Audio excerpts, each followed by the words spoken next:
Google Hal's and Joy's names, and you will find more than 1 million hits. That's too much to say here, and Hal tells me that not everything that's online about him is true. He has not worked for BC Hydro. He has been engaged with the literary community in Canada for more than 40 years. He has moderated hundreds of events, and his understanding of how to create and present discussions that are both entertaining and thought-provoking has been honed throughout his illustrious career that you will find online. It's impossible, though, to cite all the details. So here's a few that were a bit surprising to me. Hal trained as an actor, and later as a stage manager and producer at Carleton University. He taught journalism at Langara, was senior manager of media relations at ICBC. He's worked at SFU and UBC. And oh yes, he had a career at CBC Radio for 17 years. But did you know that when he did his first radio gig in the mid-70s, it was a film review for Co-op Radio. He was so nervous, like me, that he recorded it at home, locked in the bedroom. He sent the tape down with the record to play behind his voice, and 3 weeks later, he was co-host of that program. For the last 11 years, Hal has been the creative director of Vancouver International Writers Festival. He's retiring this year and expects to take on new challenges. No doubt he'll find something if he follows advice he once offered in an interview to young hopefuls. Don't think about the kind of position you want. Think about what you care about. Unleash your curiosity. Listen to the stories people tell you, and try to find a place that shares your passions. Joy Kogawa, my friend. One of Canada's literary elders. She has written 3 novels, 7 collections of poetry, and 2 children's books. She is a member of the Order of Canada and of the Order of British Columbia. The Japanese government honored her with the Order of the Rising Sun. Her childhood home is now the historic Joy Kogawa House. She's received numerous honorary doctorates. Next month, she'll receive another one from the University of Victoria. Like Hal, Joy's list of visible accomplishments is too long to detail in this introduction. In a few moments, all of us will be privileged to hear from a front row seat how this book came to be and the wonder of its becoming. I say wonder because few people are as brave as Joy Kogawa. Many would have quit the manuscript, but it would not quit her. I've had the privilege of being in a memoir writers group with Joy for 6 years. I have seen, heard, and felt what she expresses in her typical understated fashion. Up, down, life can give you a kink in the neck. When asked by one interviewer to sum up the book in one word, Joy said, hell. In Gently to Nagasaki, Joy writes this: she carried her parents, paying faithfully for the rest of her life. Children do this for their parents. She became truthful in the samurai way and to death without wavering. She had the determination and fortitude of magma. These sentences were written about Joy's mother, but they mirrored Joy's tenacity, her belief and calling to speak the truth, her endless study of love, her hope and trust that on the other side of the seemingly impossible come mercy and abundance, the freeing word. How does she do it? How does she stand among us with such vulnerability, speaking personal and global truths for which she has been shamed by her own clan? When in our memoir group we have discussed suffering and evil and this being human, Joy has often sat quietly listening and then, with deep conviction, spoken these words: "We live inside eternity." Always the paradox. I wrote this in the margin on page 160 and Gently to Nagasaki. Joy eats, sleeps, breathes, and lives the paradox. I think the following poem, short, by pacifist William Stafford, speaks to the capacity to do this. I think too that it is a thread that Hal Wake finds in each of the people he interviews. He follows it to the core, and we listen and watch, ride along into the heart of the story, Odd. The Way It Is by William Stafford. There's a thread you follow. It goes among things that change, but it doesn't change. People wonder about what you are pursuing. You have to explain about the thread, but it is hard for others to see. While you hold it, you can't get lost. Tragedies happen, people get hurt or die, and you suffer and get old. Nothing you can do can stop time's unfolding. You don't ever let go of the thread. Welcome to Joy and Hell.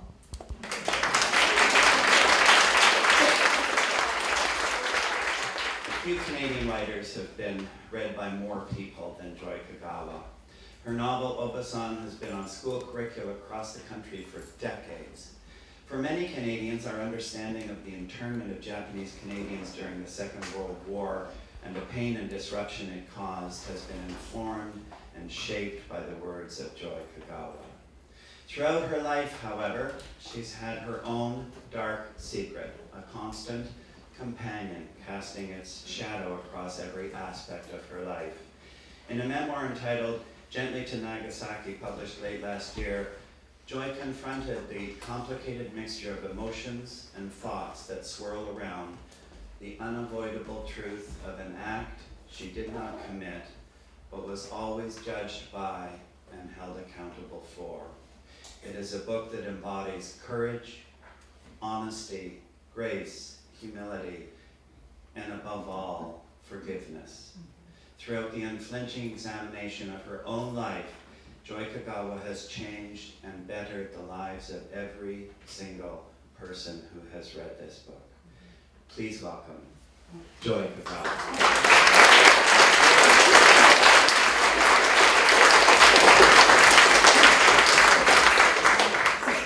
So this book has been out for a number of months now, and but I remember when we had you at the festival last October, I think the book was just barely off the printer, out of the printer and off the presses, and you had real concerns about how it was going to be received and how people would react and respond to you based on the book.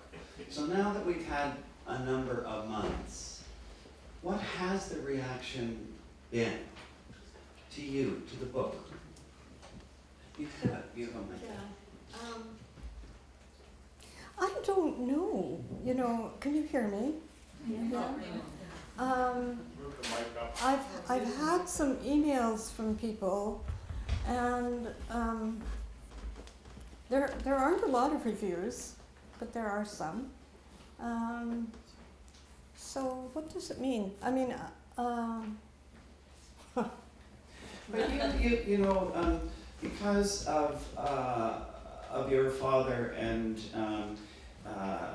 his actions in the abuse of young boys, you were the subject of some numerous attacks from different sectors of the community. Did that continue after the book? It did? absolutely, it's still ongoing. I mean, after the book was written, should I talk about this? Yes. All right. For those who have not read this, one of the many threads in it has to do with my dad. And there was a book published in 1995 called The Reign of Sins, which talked about a clergyman who was a pedophile. And it's written from the point of view of his daughter. Now, I didn't say this is my story as I wrote it. I wrote it as fiction because I just could not write it as truth. And so that was out in 1995. In 2006, when the house of my childhood was being saved and there was some momentum for it, that's when the rage started to rise in the Japanese Canadian community. And I was hauled before, or I shouldn't say it quite that way, I went quite willingly to a Human Rights Committee meeting. And the anger was so, I was shocked by it because I wasn't expecting that. But they were angry about the house. And it was not deserving of being saved. It was the house of a criminal. But he was dead. Anyway, what they required of me was to write the story of, they were insulted by the book, by the novel, and they wanted me to write the truth of it. And so I said, okay, I can write this. I'll write it as an article or whatever you need. Will that help? And they thought it would help, that I should do that it would bring people out of the woods and be a relief for them. So I tried to do that, but the people who were wanting to save the house didn't think that was the greatest idea. They, they wanted to save the house. And it wasn't that they wanted to save it to memorialize my dad. They wanted it because Obasan had been out there. And so, okay, and then my family too, my brother particularly said, it is not the daughter's role to heal people. And he said, silence is golden. So I had these two forces telling me not to write. So, okay, I let it go, and I didn't have it published, but I had tried. At any rate, the rage smoldered, continued, and again erupted after, the house was saved. And in 2013, I think it was, when we were having a ceremony at the house to dedicate it for works of reconciliation, and the Anglican interim bishop was there. So some members of the community wanted to come to that because they wanted to confront the church. So they came. So from that point on, it's been an ongoing journey. And there is a working group that is continuing with this and holding meetings, but I have been excluded from this. I've been told that if I show up at any of these things, victims won't come and they won't get a chance, so I should stay away. So I felt that an opportunity for relationship that I could have had, the grief that I could have shared, the identification with them that I could have expressed was being denied me because I was being identified with the enemy. And because of that, I should not. So I felt isolated by that. And I felt blamed because of that. And I was hurt because of that. And so the action continued. And right as the book was coming out and so on, there were things that were going on. And there had been one family that had come out and were really horribly hurt people. It wasn't the men who had been boys at the time that came up, but one of the sisters. And they had remained true to the church, and in as much as they were going to the church, was in North Vancouver. And one of the stories that didn't get in here, it's just briefly told about my experience at the tree. The tree is what mattered to me as much as the house because of my experience at that tree. And so I loved that tree, that old cherry tree that was so gnarled and wrinkled and so on. And I had this experience there, which I can talk about. I could do that now. I'm going on and on. This is supposed to be a conversation. I think they're fine with this. Anyway, so there was, all right, what happened at that tree was that one day when I had just discovered that the house was there and it was for sale and so on. So one day when I was there at the tree and I put my right arm on the tree's trunk and loved the tree so much, just because of the way it looked as if it had suffered a lot and it was all wrinkled and so on. I thought it was really dying. So I put my hand on the trunk, and at that moment, there was this rush of heat down my arm. And I just pulled back, and I was so awestruck by that, I couldn't understand what that was. And so the feeling I had at that moment, and this is the sense that came to me, is that there was a consciousness there in that moment that surrounded the tree. It's not that there was any consciousness in the tree or from the tree or emanating, but there was consciousness there, and that consciousness was being made manifest. And the sense that I had then was everything is known. Everything that this family, this community has ever suffered, any thought we have had, everything is known. And the voice, I have to say, it felt like a voice, said, all that suffering is known. And I looked, later on, I thought, this is holy ground. This is like that ground where Moses stood by the burning bush and went beside it, and the voice that came to him out of the burning bush is, the sufferings of the people are known. It was the same words. And so that became to me holy ground. The tree became for me a symbol of the presence of love, and I never forgot it, and I never will. It was so precious to me.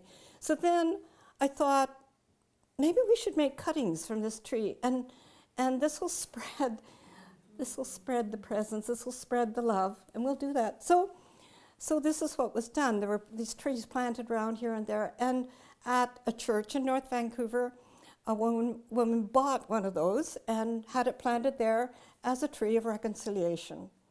So there it stood and grew, and I loved them all. So the family they were members of this church, the sister, and so the working group and the family decided that the way to reconciliation was, people should not come to Kogawa House, and so they stopped this group that was coming from the States, from the Episcopal Church there to visit the house. They prevailed, and so that was canceled out of their tour. The other thing was the tree should be destroyed, because the tree, which stood for love, they said, had become a symbol for evil, because it represented my dad. But the tree had never known anything about my dad. It had nothing to do with my dad. It was me. It was my love. That's what was being turned into evil. I was so hurt by that. And I thought, well, that won't happen. They won't kill this tree. It'll be protected. People will talk. And they'll realize it's not right to take something innocent and destroy it. It doesn't make sense. So I kept hoping. Anyway, what happened is, and this is after the book was done, one day somebody wrote and said, the tree's not there anymore. So I wrote to the bishop and I said, please tell me what's happened to the tree. Did somebody take it away? Where is it now? Can I go to it? I had really wanted at least a picture or something, and I was afraid to go and even look at it.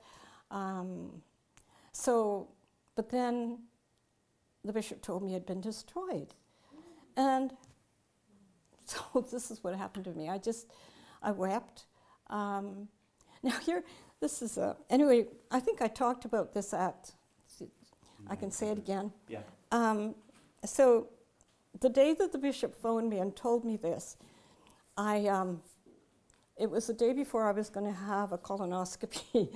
And so I was drinking all of this fluid, it was going through me.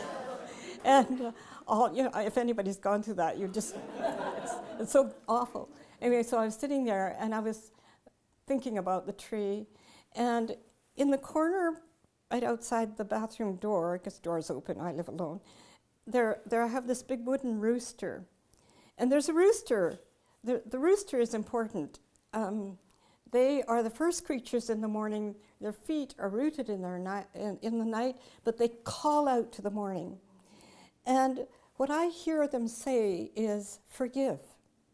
So I looked at this rooster, And the rooster's eye, little wooden eye, looked at me, and it said, the answer is forgiveness. And I said, okay. But and I believed that that was true. I still believe that true, that somehow the road to eternity is forgiveness. That seems like a crazy thing to say, but anyway, I hold that. And so I said, okay, all right, okay, I worked on it. I can't say I've got there, but I know it's the answer, and I know that what I cannot forgive can be done for me. And it will happen, and I will see it. And I am, in fact, reconciled to the woman who is responsible for this, and I'll be seeing her soon. But there are others, the working group that is ongoingly not with me. So I've been thinking about, the scribes and the Pharisees, the legal profession in our day that works with victims and victimizers, and there's animosity there, and then there's money, and there's all of this kind of thing. I was thinking there's something wrong somewhere in there. I can talk about that, but anyway, that's enough talking. Well, I want to bring you back to the decision to write the book, because I think you've laid the ground really openly about what you were taking on by telling this story and what you were exposing yourself to. The laziest question any interviewer can ask a writer is, why did you write the book? But within the book, there is that wrestling of whether you should write it or not. So why, in the end, did you decide, okay, I have to do this? I presume you felt you had to. Yeah, well, there was this title, Gently to Nagasaki, and then there was nothing with it. And it wouldn't go away, so it kept requiring me to work with it. So I kept it as fiction and nonfiction, fiction and nonfiction. I was doing this for years, and then I said, this is driving me completely crazy. I will break down if I can't make a decision. Ambivalence, as somebody said, it's the initial evil. So I was being completely ambivalent and going crazy, and I thought, the next thing I say I'm going to do, I will stay with that no matter what. So I did. I was working on a memoir then, and as soon as I made that decision, I said, this is the wrong decision, but it had been made. You made a promise. I promised.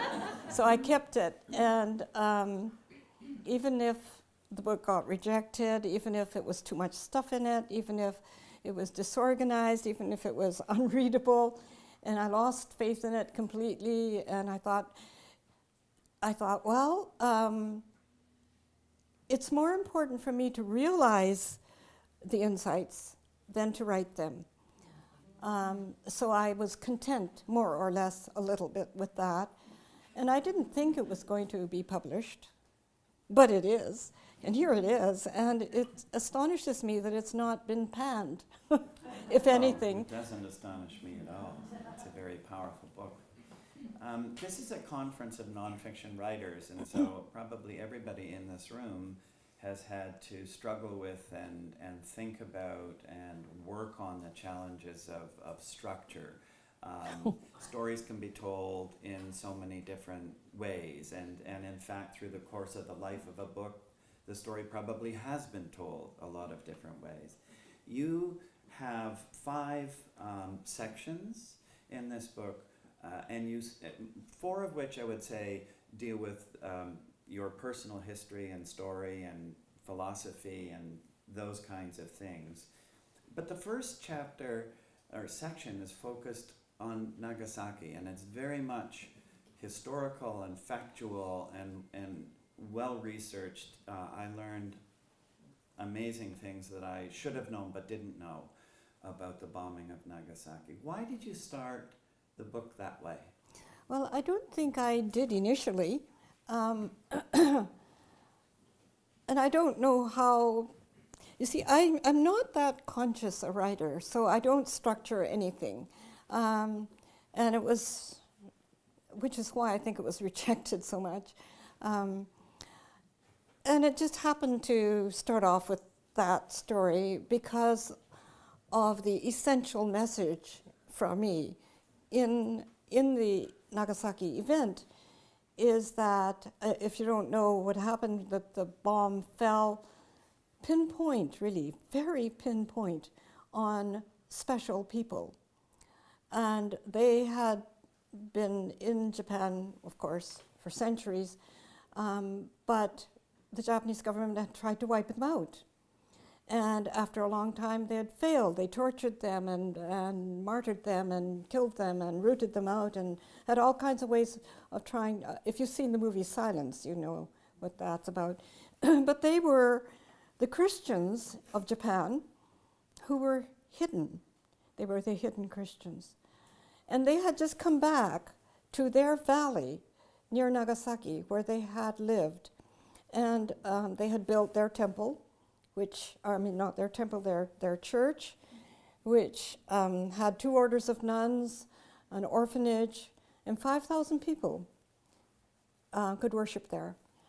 So it was a huge community. It was the preeminent spot of Christianity in all of East Asia. That's where the bomb fell. Wiped them out. It wiped Christians out.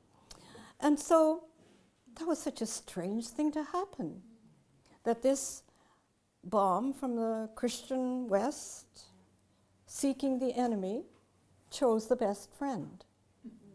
How did that happen, and why did that happen, and what did that mean? And Nagasaki was not the original target. No, there were no. 3 other targets, and then because of weather and all of these other factors, the vicious irony is that the only logical place at that point was Nagasaki. Right there in the valley. Right there. Right a block away from the cathedral or so, a little bit more than a block, but very, very close. And so none of the nuns survived, et cetera, et cetera, et cetera. There was a doctor who survived, and he starts the book. I mean, Dr. Nagai, who was there. So the meaning that I got from that and from the Hiroshima bombing is that, well, I did say it, I think. When you go out to destroy your friend, you will destroy your enemy. So the commandment of Christ, love your enemy, is transformed by that event. We don't have to love the enemy because we can't anyway. But we just have to wait before we try to kill them or do any harm, because the best friend is there. And you have to find that. You have to find in what way the best friend is hidden in every single enemy, in every single thought that you have about the enemy. You can find and wait for that understanding. So that... Is there any metaphorical connection, or am I stretching things beyond the bounds of reasonableness between the surprise and shock and horror and pain of the bomb and the kind of bomb that went off in your life and in your house when you discovered essentially what had been going on? I mean, is that a reasonable connection? Sure, I think it is. I think we all have the whole world within us, I think. And so life is a bunch of analogies, you know, and I think we make our lives and our stories by our wrestling with them. And I think that's part of what we're here for, I think, is to... I think we are a sense-making species. We need to have meaning. We need to understand why we're here and what we're doing and where we're going. We have all those questions, and I think you can find them in the air. You can find them on your table or on the floor or in a piece of dust or a stone. It's all there. Everything is all there. It's like DNA is everywhere. So I think it's so related. I mean, I have my hell. I went there. The bomb dropped.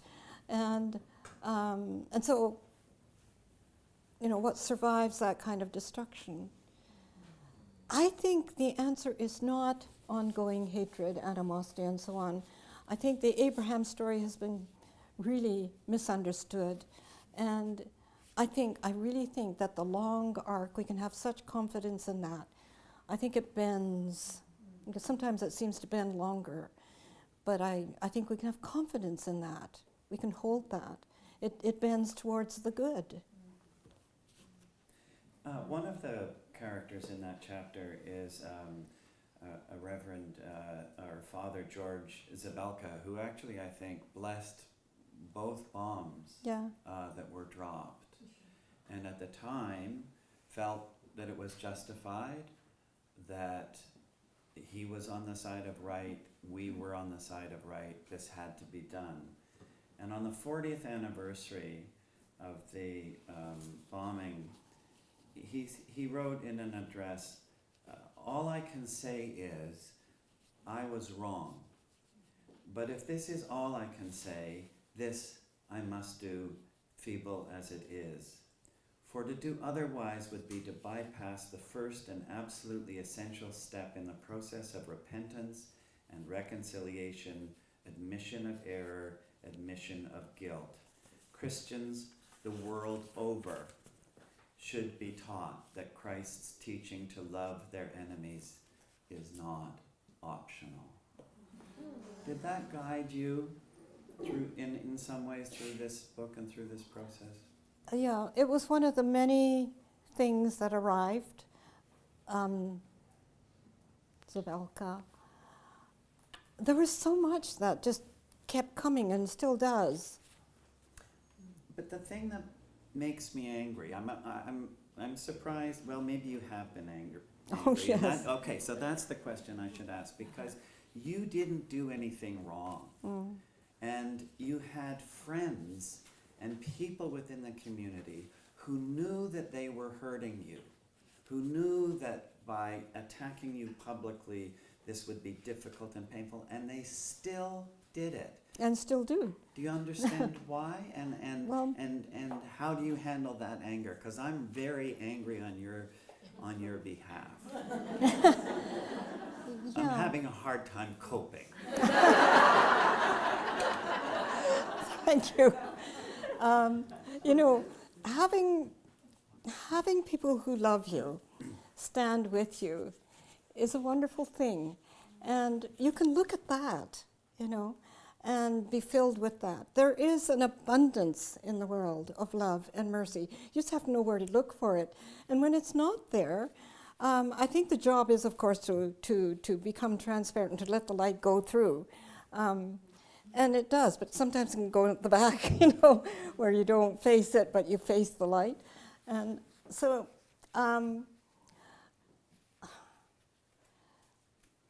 the anger, it is there. It's in me too, and I keep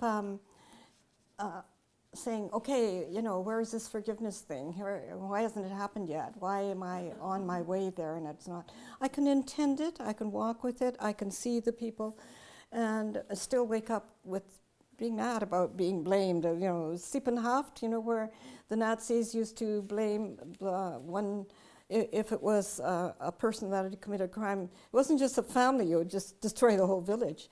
There's something wrong with that kind. I think we've got zero tolerance a bit far. We go dredging through the ocean and we pick up the things that we value. And we seem to arrive at vengeance much more quickly and I do. easily than we do And at I think, mercy and forgiveness. Right, because I think it's so satisfying, it's so sweet. And in our movies are based on giving that sweetness of revenge. And so I look for stories, even Matilda, you know, she got her own back. And getting your own back is such a high, and we call it justice. But it's not good enough because it doesn't satisfy you very long. You have the treacle, you have the sweet moment, at last, I caught it. But the rage that is there within you, or whatever it is, the powerlessness within you that makes you so blood hungry, it's there still. And so how do you fill that up? How do you get full of that kind of food which endures and satisfies? And so I had a story in here about that. It's a story that a cherry tree told, but it got taken out, and I can tell it now, maybe. Well, anyway, the cherry tree tells a story that in the beginning, the Maker made the world for friendship, and friendship's food was light. And friendship would endure forever because light endures forever. And the makeup of light is L2T, it's very corny, 2 parts love, 1 part truth, L2T. So whenever you've got a truth, it has to be surrounded by much more love than the power of the truth. Because here's somebody else without the same truth. With only your truth, you've got war. So, but if you've got love as the bridge, you can be with people with different truths. We can be with Trump, and with all the people that voted for him who have different truths, alternate facts. But then, if our love for each other is powerful enough, we can cross that. So that's, anyway, that's not part of the story which the cherry tree is telling about L2T. It's that when truth and love became a little bit separated, and people found out how sweet love by itself was and how gritty truth by itself was, then the gritty truth started thinking it was the maker of light because it would spark. And people would say, oh, there's the light, there's the truth, there's the food of light. And so when you had that happening, and the maker's light got dim because love and truth are separated, then people got hungrier and hungrier and hungrier. And so the light eaters became, as we are today, eaters of life. We eat life in order to survive. We have blood hunger in order to survive because we are not adequately fed as we need to be fed by 2 parts love and 1 part truth. So anyway, I went on and on about that story, and so it's gone. So I'm thinking, but I may put it in a fable. There were a couple of fables. That was one of them. There was another fable about our modern day capacity to survive. It came out of a dream. It was about the goddess of mercy and abundance. She said this happened really in Japan when I thought I'd killed my father. And I was screaming for mercy. And the dream that came that night was the goddess of mercy is the goddess of abundance. They belong together. You have to have 2 parts mercy to 1 part abundance for the planet to survive. And this comes out of the Abraham story. So I had that in there too, but nobody got it, I could have. So I might put those into a book of fables or something, I'm not sure.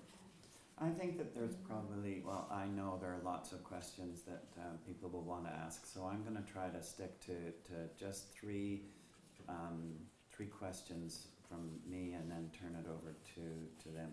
But I can't be here with you and not talk about craft and characters, because there's a character in the book whose name is Meta, who is, I don't know whether that's her real name or not. It is. Okay, so. And she said everything she says in here. That's what's amazing. I mean, this woman is no bullshit to the extreme. Yeah. She just lays it on whenever she thinks Joy's in the glue or not thinking properly about nuclear energy.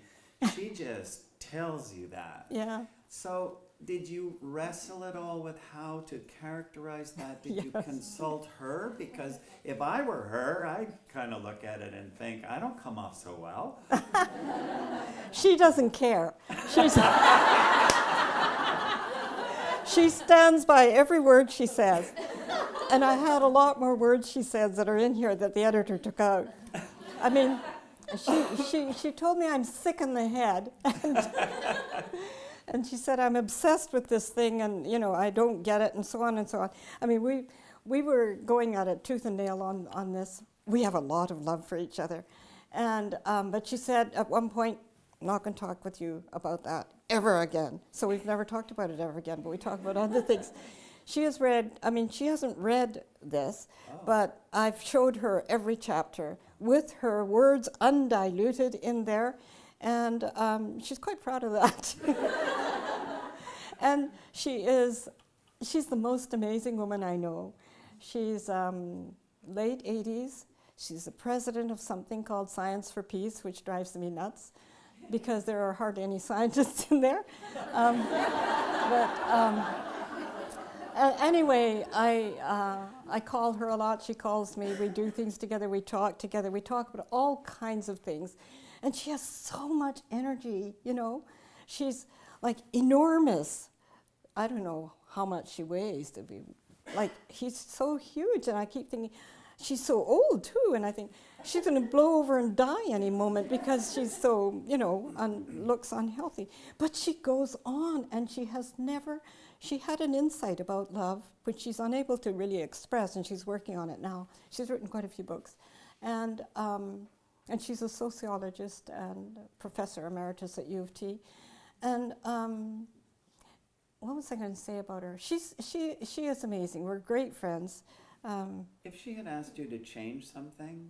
Yeah, she did, and I changed it. Oh, you did? After she gave me her original words, which just she didn't look so good, so she asked me to change those words, so I did. I gave most people in here the chance to do that. Donna's here. So Donna and Barb Green are in this book. Right. And Yes. Barb didn't want certain things in there, so I said okay, and we took them out, etc. So I've tried to be faithful to the people that are in here, because they're real people, and you know, the pen must not harm. If it does, it's poisonous. Okay, 2 questions. You said that your father's dead, and he's been dead for some time. But your relationship with him evolved in many different ways over the years. He loved you and you loved him deeply. You then discover that he was a pedophile. And then that understanding of those acts and his role becomes more complicated and informed as you talk to a victim and the family and so on. Just trace the evolution of that relationship and where you are now with your father. I never stopped loving him. How do love and loathing exist together? I don't know how that happens. Maybe it's part of that ping pong game that is part of who we are. I don't know how that is. But today, so over time, what I sense is that there is a certain grace that attends us and that enables us to go through hell, walks with us into the flame. And so I experienced that. If it hadn't been for one person who's not in this book, and he should be, but anyway, he was a partner of mine. And if it hadn't been for the fact that he'd been with me during that time when I lived there, I couldn't have lived there in the house with him. And I'd like to tell him that, but anyway. So my feelings about my dad are hugely complex and very simple at the same time. I see the tremendous good that's there, mixed in with what I do not comprehend or have really with my eyes seen. So it just is so confusing. But I don't know that I have much choice about all of that because I want to embrace what is true. So the last encounter that I had him after he died, when I had the dream, when I was in the house, when he said, "Please help," in the dream, and it was as if he was right there. I still have that. Is it enough now, Dad? You know, have I carried you enough? Can I let it go now? Is there some way? Are you okay? So I can ask him, you know, are you there? What about all those people? What about all that hatred you left behind that I'm carrying? What about that? I don't know. You found a story in your reading that is in the book because it perhaps explains some of this. It's a very horrific story about a plane crash and the bodies that are found. Can you tell that story? Yeah, it was in the news. I don't know if anybody caught it, but there was a plane crash. And when the reporter came on the scene, there was the body of a woman, and holding her arm was a hand and an arm of a child. So that child had not been able to let go of her mother, even though her body was torn apart and flown away. Her arm remained. And I used to feel, maybe that's me, that because my dad was a source of love in my life, and after my mum found out and she clung to her son and she put what she could not bear onto me, and so I had no source of love because my dad wasn't there and my brother and my mother were there and they were one and I was excluded, and I had no source of human love except my dad. He was in the family in that configuration. He was my source. I couldn't let it go. I still can't.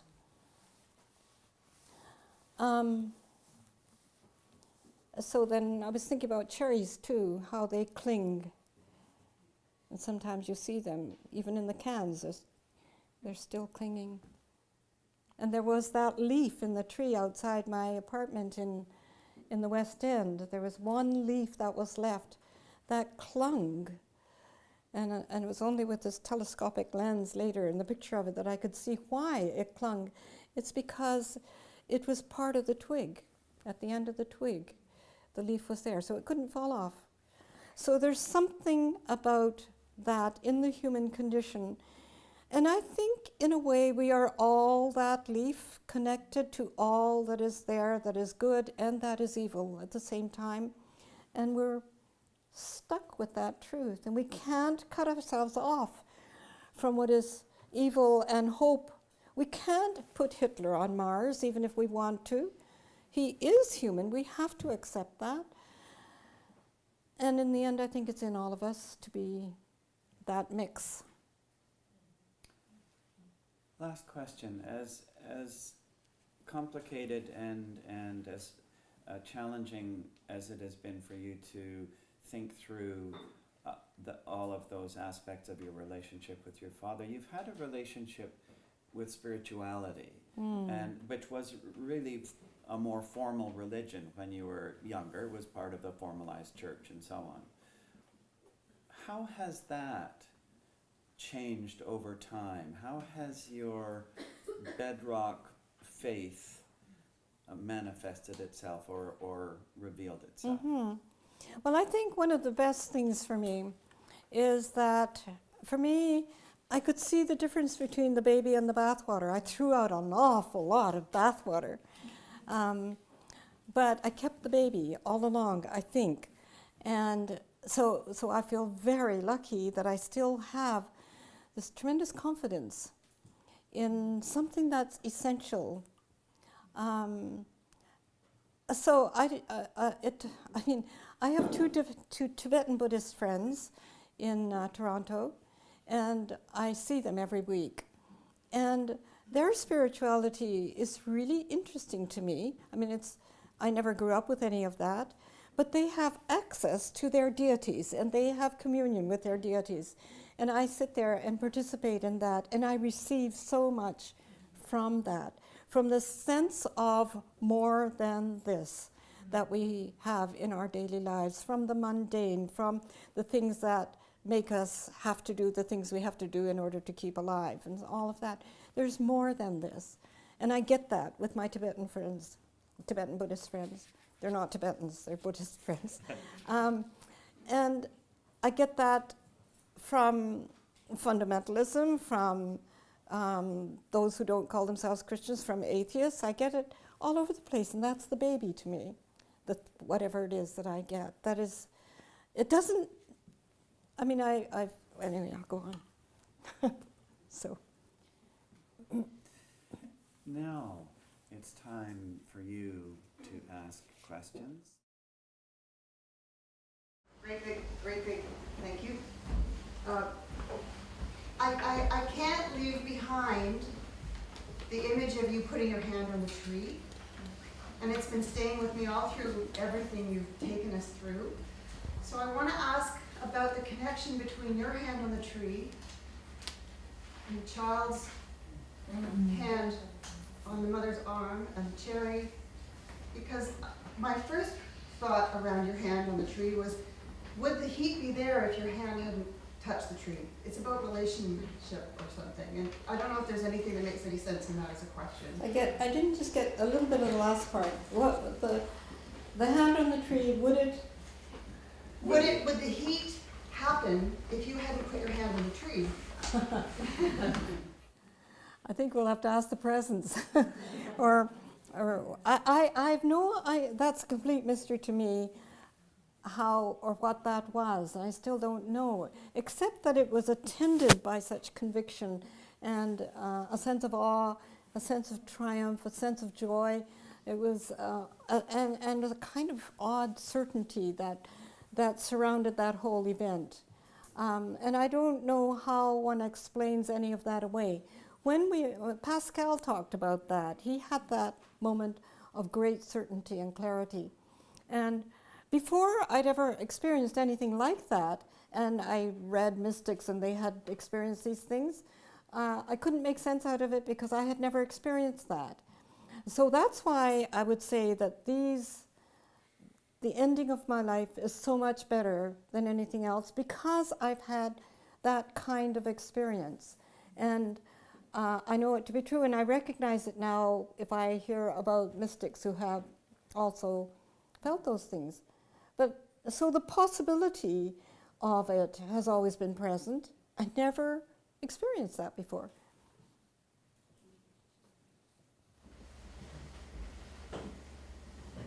Yes. I understand that you had difficulty finding a publisher, but with your past success, that just shocks me. And I was wondering if you could speak to what were some of the reasons that publishers were not interested or rejected you. Well, I think it's kind of complicated because I don't know for sure. I mean, it did get rejected, but initially, when the editor that I have been using the most was available to work with me on it, at that point I wasn't ready to do that, and so I kept it back. And then by the time that I was ready, then she wasn't available or something. So it seems kind of a strange thing. But then I showed it to somebody else, and they rejected it immediately, and one other.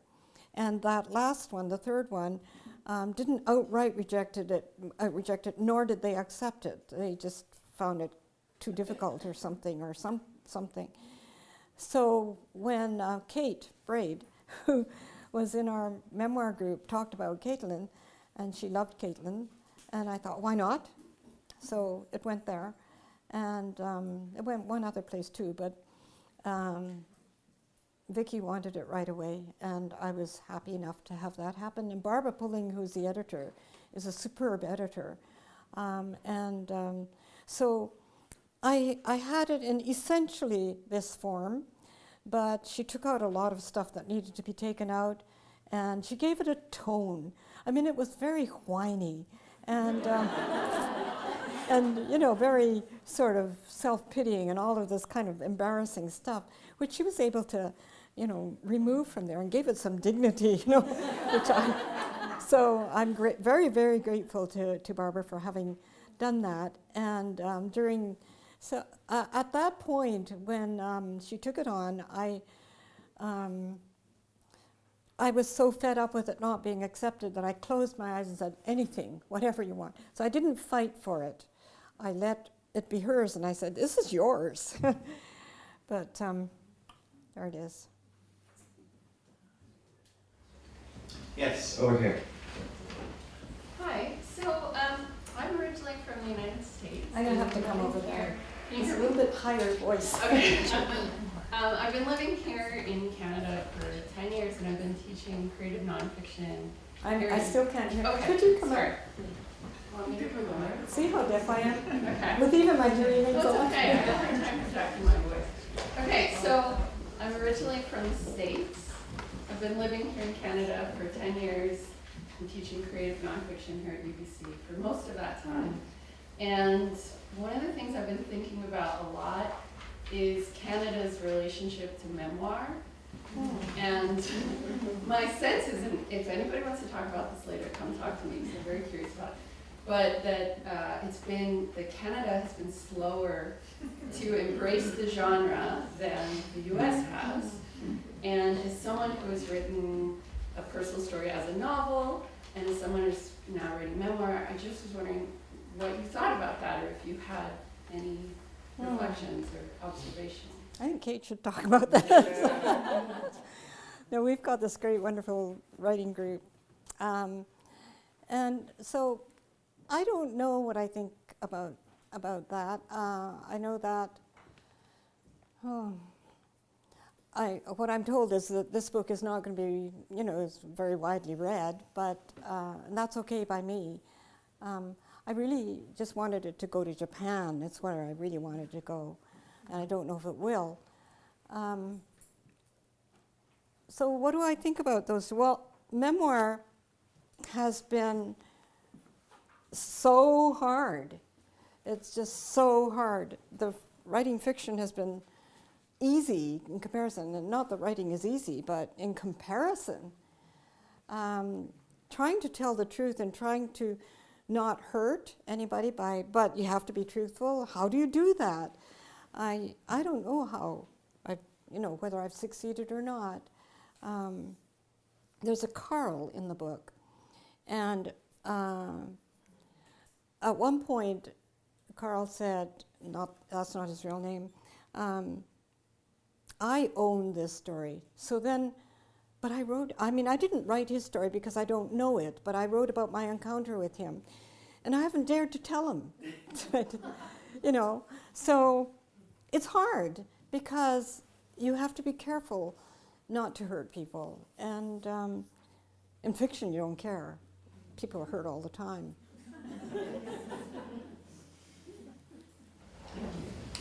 Yeah, I think we have time for one more question. Yeah. Yeah, I'm just following up on that. I was just wondering, within a kind of cultural context, that issue of being careful not to hurt people, I wonder if within the culture that is held differently in the United States. I mean, as someone who came from the United States but has lived here for all of my adult life, I see that tonal difference in there's a kind of willingness to run roughshod in American society that it's not with everybody.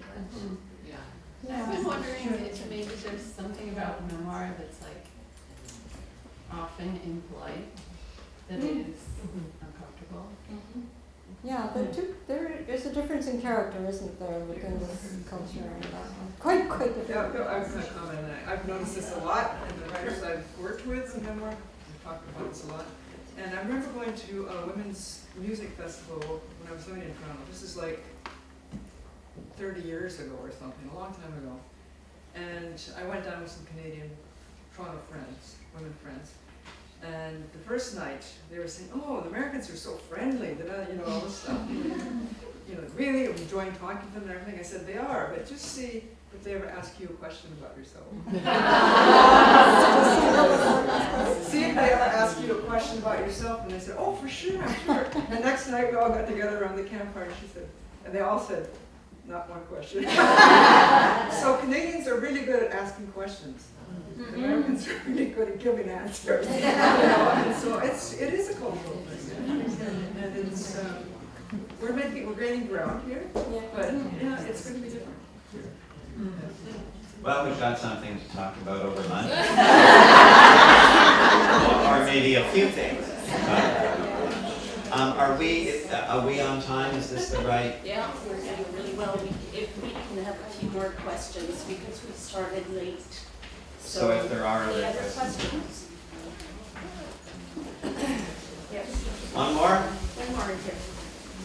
So Joy, you're here for my comment.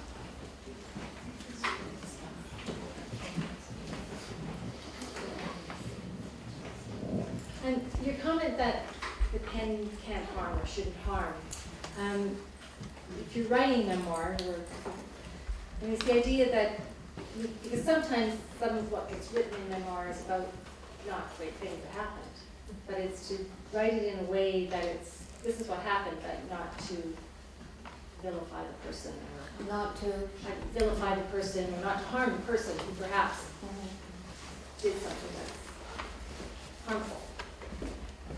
So some things are harmful. Well, you made the comment that the pen can't harm, the pen shouldn't harm. right. And some, I'm Irish, right? So, you don't be talking about these things. And so, even though someone might have done something that's harmful, if you write about it, the sense is that you're harming them, even though all you're doing is saying what's happened. Yeah. Isn't it hard? Because, sometimes it's a choice between one harm and another harm, and that's the only choice there is. How do you do less harm? Who have I harmed? Who do I harm just by breathing? Sometimes we just don't know, I think. I think we have to proceed into the unknown with trust, and then and hope and expect that we will be brought back to some understanding, because we don't see. We just have these little puny eyes, and we don't see each other. But I think when we tell our stories, we do see a little bit more. Maybe that's why it's important to write them. Irie. One more. I was just going to, first of all, thank you for the book. I just read it this past week, and it still sits with me deeply. And I think what I noticed now, what you said today about memoir, is that you were able to actually go to those people and show them what you had written. Yeah. That to me is a lovely picture of speaking the truth, but allowing the other person to experience that as well. So thank you for just your narrative about that today. Thank you.